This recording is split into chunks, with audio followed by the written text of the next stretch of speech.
جس نے اگر کبھی ایسا کر لیا ہے تو توبہ کرے، اس کا شرعی حکم معلوم کرے کہ اگر کسی سے سود لیا ہے تو اسے لوٹائے گا کیسے۔ توبہ کرنا بہت ضروری ہے۔ بہرحال اللہ کریم مجھے اور آپ کو ہمیشہ حرام سے بچ کر حلال کمانا نصیب فرمائے۔ مدنی چینل دیکھتے رہیے، اس طرح کی باتیں بار بار سنیں گے، سیکھیں گے تو تربیت بھی ہوگی اور توبہ کرنے کا بھی ذہن بنے گا۔ ناظرین وقت ہوا ہے کچھ کالز آپ کی سلسلے میں شامل کرتے ہیں۔ میں گجرات سے حجاب عطیہ عرض کر رہی ہوں۔ پیارے عبدالحبیب انکل، کبھی شبانی کسوٹی مدنی رضا بائی سے بھی کریں۔ جزاک اللہ خیرا۔ جی بہت شکریہ آپ کی کال کا، بہت شکریہ۔ جی ایک اور کال دیجیے۔ میرا نام محمد شہیر اکبر ہے اور میں چکوال سے عرض کر رہا ہوں۔ عبدالحبیب انکل، آپ کا پروگرام دلوں کی راحت بہت اچھا لگتا ہے، ہم سب گھر والے بہت شوق سے دیکھتے ہیں۔ اللہ پاک باپا جان اور تمام دعوت اسلامی والوں کو سدا شاد و آباد رکھے، آمین۔ آمین، جزاک اللہ، جزاک اللہ، بہت شکریہ آپ کی دعاؤں کا۔ ایک اور کال دیجیے۔ میرا نام عائشہ تاریہ، میں گھوٹکی سے بات کر رہی ہوں۔ اللہ پاک آپ کو دیر صاحب بخشے، اللہ پاک آپ کی لمبی عمر عطا فرمائے۔ حاجی حبیب انکل سے عرض ہے کہ آپ گھوٹکی میں تشریف لائے تھے تو آپ نے چاند حال میں بیان کیا تھا، اب آپ گھوٹکی میں تشریف کب لا رہے ہیں؟ جزاک اللہ خیر، آمین۔ جزاک اللہ، آپ کی کال کا بہت شکریہ۔ بہت ساری جگہوں پر جانا ہے اور سب سے پہلے تو مکہ مدینے جانا ہے، لیکن اللہ کرے کہ جلدی سے یہ لاک ڈاؤن ختم ہو جائے اور سب چیزیں معمول پر آ جائیں تو انشاءاللہ زندگی رہی تو گھوٹکی بھی حاضری ہوگی انشاءاللہ۔ اور سندھ میں تو ہم خود بھی سندھ میں ہی رہتے ظاہر ہے، تو انشاءاللہ ضرور چکر لگے گا اللہ نے چاہا تو۔ بہت شکریہ آپ کی کال کا۔ جی ایک اور کال دیجیے۔ میرا نام محمد احسان رضا طاری ہے، میں حیدرآباد سے بات کر رہا ہوں۔ مجھے آپ کا پروگرام دلوں کی رات بہت اچھا لگتا ہے، مجھے عبدالحبیب طاری بہت اچھے لگتے ہیں، اور میرا یہ سوال ہے کہ آپ کوئی حیدرآباد سے کوئی واقعہ سنا دیں۔ جزاک اللہ خیر، دعا کا طلبگار۔ بہت شکریہ آپ کی کال کا۔ حیدرآباد تو میں کراچی کے بعد اپنا سیکنڈ ہوم سمجھتا ہوں، شاید میں پاکستان میں اگر سب سے زیادہ کراچی کے بعد کہیں گیا ہوں گا تو حیدرآباد ہی گیا ہوں گا، اور ماشاءاللہ وہاں دعوت اسلامی کا کام بھی بہت زبردست ہے، اور ماشاءاللہ اسلامی بھائی بھی بہت پیارے ہیں، پیار بھی بہت کرتے ہیں، اور جب بھی جاتے ہیں تو بڑا پروگریس نظر آتا ہے، کام نظر آتا ہے۔ تو حیدرآباد کے تو کئی واقعات ہوئے ہوں گے، لیکن امیر اہل سنت کے ساتھ حیدرآباد کا سفر کرنے کا مجھے کئی بار موقع ملا اور ان کی گاڑی ڈرائیو کرنے کا موقع کئی بار ملا، تو یہ یقیناً زندگی کے حاصل لمحات ہوتے ہیں کہ اتنی دیر پیر و مرشد کے ساتھ سفر ہوا ہو۔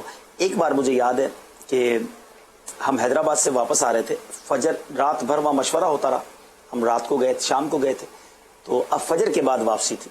تو امیر اہل سنت کا ایک بڑا پیارا انداز ہوتا تھا کہ جس نے گاڑی چلانی ہوتی تھی نا اسے آرام کروا دیتے تھے کہ آپ آرام کر لیں تاکہ آپ جب گاڑی چلائیں تو نیند نہ آئے۔ تو مجھے کہا آپ آرام کر لیں، لیکن مجھے بھی رات کو نیند آئی نہیں۔ اب جب فجر کے بعد ہم واپس آ رہے تھے تو گاڑی میں جتنے لوگ تھے سب کو نیند آ رہی تھی کیونکہ سب ساری رات جاگے ہوئے تھے۔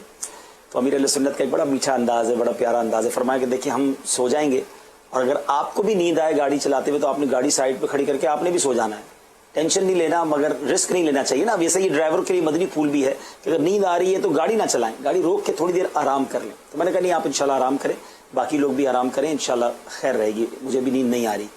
تو بہرحال وہ چھوٹی سی ہلکی سی آواز میں نے ٹیپ پہ نعتیں لگا لی اور حیدرآباد سے الحمدللہ میں کراچی جب دروازے پر پہنچ گئے جہاں پر رہائش گاہ تھی امیر اہل سنت کی، تو پھر میں نے عرض کیا کہ حضور کراچی بھی آ گیا اور گھر بھی آ گیا۔ تو بڑی دعاؤں سے نوازا، بڑی شفقت فرمائی، اور خوش بختی یہ تھی کہ اس گاڑی میں سید عبدالقادر شاہ صاحب باپو شریف بھی تھے، بڑے ہمارے محسن ہیں، اور ان سے بہت کچھ سیکھا، اور آج ان کے عرس کی رات بھی ہے، اللہ پاک ان کو ان کے درجات بلند فرمائے۔ تو یہ دونوں ہستیاں اس وقت گاڑی میں ساتھ تھیں اور مجھے ڈرائیو کرنے کی سعادت ملی، تو وہ زندگی میں کچھ چیزیں کہتے ہیں نا نقش ہو جاتی ہیں، تو وہ لمحات ابھی میں آپ سے بات بھی کر رہا ہوں تو مجھے وہ پورا منظر جو ہے وہ آنکھوں کے سامنے ہے۔ تو بہرحال اللہ پاک ان بزرگوں کا فیضان نصیب فرمائے۔